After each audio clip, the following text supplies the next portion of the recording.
Hello বন্ধুরা, টেকলিগেন চ্যানেলের পক্ষ থেকে আপনাদেরকে স্বাগতম। তো আমরা আজকে মূলত এই ধরনের মডার্ন পোস্টার ডিজাইন শিখতে যাচ্ছি। তো কিভাবে আমরা এই পোস্টার ডিজাইন করব সেটাই দেখার জন্য আপনাদেরকে এই ভিডিওটি প্রথম থেকে শেষ পর্যন্ত দেখতে হবে। তো চলুন আমরা দেরি না করে চলে যাই মূল ভিডিওতে।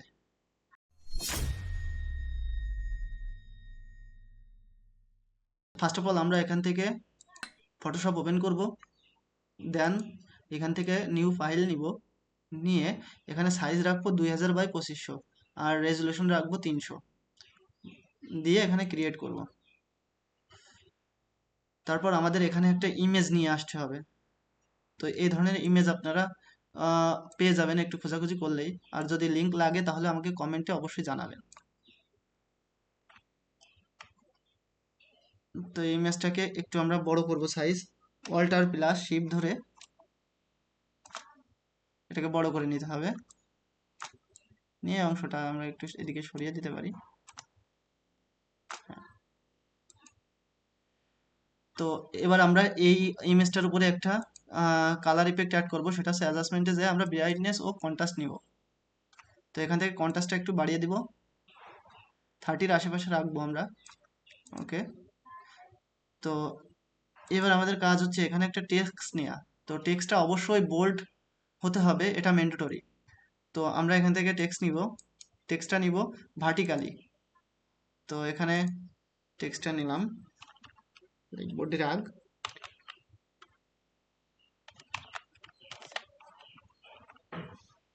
ড্র্যাগ, কন্ট্রোল টি ধরে আমরা এটাকে একটু বড় করে নিব, আর একটু ছোট করি। ওকে। তো কন্ট্রোল টি, আবারও কন্ট্রোল টি ধরে এটাকে একটু চওড়া করে নেব যাতে দেখতে ভালো লাগে। Okay. তো এবার আমাদেরকে এই যে যে ইমেজটা নিয়েছিলাম এটাকে আমরা একটা ডুপ্লিকেট কপি করব। তো এর জন্য আমরা এখান থেকে কন্ট্রোল প্লাস জে ধরবো, দেওয়ার পরে দেখেন এখানে একটা ইমেজ ডুপ্লিকেট হয়ে গেছে। এটাকে ধরে আমরা এই টেক্সটার উপরে দিয়ে দিব। দেওয়ার পরে এটাকে আমরা ক্লিপিং মার্কস করে দেবো ওই টেক্সটার সাথে। দেখেন এখনো কোনো চেঞ্জ আসেনি, মানে কোনো পরিবর্তন আসেনি। তো আমরা এবার কি করব, আবার এই যে যে টেক্সটটা এটাকে সিলেক্ট করে এখান থেকে আমরা কন্ট্রোল জে দিব। দেওয়ার পরে এই টেক্সটটাকে আমরা এই ইমেজটার উপরে উঠাই দেব। এইবার আমাদের একটা কাজ করতে হবে কি, এটা তো আমরা এটার সাথে ক্লিপিং মার্কস থাকবে। তো এবার আমাদের কাজ করতে হবে কি, এই যে প্রথম যে আমরা যে ইমেজটা নিয়েছিলাম, তো ওই ইমেজটাকে ধরে এটাকে আমরা মার্কস করব। তো এখান থেকে মার্কসে ক্লিক দেব। দেওয়ার পরে আমরা যে পাশের যে মার্কস আইকনটা আছে ওইটাকে ক্লিক দিয়ে এখান থেকে আমরা রেক্টেঙ্গুলার মাস্কিউ টুল নিয়ে সে এই অংশটাকে সিলেক্ট করলাম। তো এবার আমাদের এখানে ব্যাকগ্রাউন্ডে ব্ল্যাক কালার নিতে হবে, নেওয়াই আছে। ব্ল্যাক কালার নেওয়ার পরে আমরা কন্ট্রোল প্লাস ব্যাক স্পেস চাপ দেব। দেওয়ার পরে এই জায়গাটা ট্রান্সপারেন্ট হয়ে যাবে। তো এর জন্য আমাদের কি করতে হবে, এবার উপরে যে আমরা যে টেক্সটটা নিছি এই টেক্সটটায় চলে যাব। যাওয়ার পরে এটাকে ডবল ক্লিক করব, করে এখান থেকে এর যে ফিল অপাসিটিটা আছে এটাকে 0 করে দেব। দেওয়ার পরে এখান থেকে আমরা স্ট্রোকটা অন করব। স্ট্রোক আমরা 10-এর আশেপাশে রাখবো। স্ট্রোকে চলে যাব, স্ট্রোকটার সাইজ আমরা 10-এর আশেপাশে রাখবো, তারপরে ওকে করব। এবার আমরা এখান থেকে কন্ট্রোল ডি দিয়ে সিলেক্টটা ছাড়িয়ে দিব। তো দেখেন আমাদের এমনটা এসেছে। এবার আমাদের একটা কাজ করতে হবে কি, এই সাইডে কিছু আমরা টেক্সট অ্যাড করব। তো এর জন্য আমরা এখান থেকে আবারও টেক্সট নিব, নিয়ে এখানে নিব হরাইজন্টাল, এখানে লিখব ইওর ইওর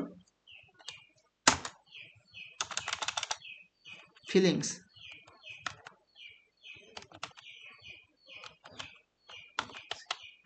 ফিলিংস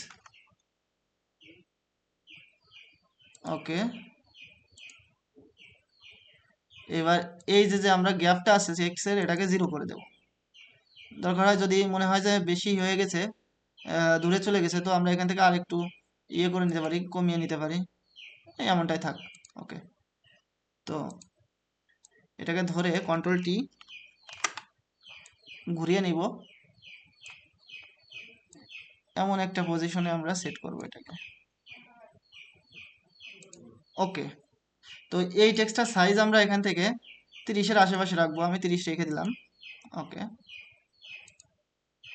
আর একটু চাইলে আর একটু বড় করা যাবে, আমি এখান থেকে 35ও রাখতে পারি আমরা, আমি এখান থেকে 36 রাখলাম। ওকে, তো এটাকে ধরবো, হ্যাঁ। এখন আমাদের আলাদা আর একটা টেক্সট নিতে হবে। ও, তার আগে এই দুইটার যে গ্যাপটা আছে এটাকে আমরা একটু চাইলে কমিয়ে দিতে পারি। এখান থেকে 18 আছে, আমি 30 করে দেখি কত, হ্যাঁ 30 থাক। তো এবার আমরা এখানে আরো একটি টেক্সট নিব, নিয়ে এখানে লিখবো হিয়ার। আমরা এইচ বড় হতে দিব, এইচ, সরি, এইচ ই আর ই, সরি, আর ই। দেন আমরা এই যে এই টেক্সটটা নিছি এইটার ফন্টটাকে চেঞ্জ করে দেবো। তো আমরা এখানে যাব, যে এখান থেকে একটু সিগনেচার টাইপ ফন্টটা নিব হেয়ার, তো আমরা এই ফন্টটাই নিলাম। ওকে, এই ফন্টটাকে আমরা এখানে বসালাম। আচ্ছা, এটার সাইজটা আমরা চাইলে একটু বড় করে দিতে পারি। তো এখানে সাইজ যা আছে, ও এই বোল্ডটা উঠাই দেবো আমরা, দিয়ে এখান থেকে সাইজটা আমরা 48 রাখলাম, সরি, এখানে 48, হ্যাঁ। ওকে, এই বোল্টটা আমরা উঠাই দিব। ওকে, তো এবার আমাদের কিছু শেপ নিতে হবে, তো তার জন্য আমরা উপরে নিব, একেবারে উপরে, যে এখান থেকে ইলিপ টুলসটা নিব, নিয়ে শিপ ধরে এটাকে বড় করব আমরা। এর স্ট্রোকটা দিব হোয়াইট কালার, এটাকে এই সোজা রাখলাম। এবার আমরা ওয়ালটার ধরে এটাকে টেনে এই সোজা ছাড়বো। আবার কন্ট্রোল টি, এটাকে শিপ ধরে একটু ছোট করব, এতটুকু থাকবে। এবার আমরা পজিশনটা ঠিকঠাক করে বসিয়ে দেব। ওকে, এটাকে আবার অল্টার ধরে এই সাইজে নিলাম, আপনারা আপনাদের মতন অন সেট করে নেবেন অ্যাজ ইউর উইশ। ওকে, এটাকে ছোট করে দিলাম, আবার এটাকে ধরে অল্টার ধরে আমরা এই সাইডে রাখতে পারি, এই এমনটা। ওকে, তো এই হচ্ছে মূলত আমাদের ডিজাইনটা। যদি এই ভিডিওটা দেখে আপনারা কিছু শিখে থাকেন, তো অবশ্যই আপনারা আমার চ্যানেলটি সাবস্ক্রাইব করবেন, যাতে এই ধরনের আরও নতুন নতুন গ্রাফিক্স ডিজাইনের আইডিয়া আপনারা পেতে পারেন। তো আশা করি সবাই ভালো থাকবেন। তো আজকের ভিডিও এই পর্যন্তই।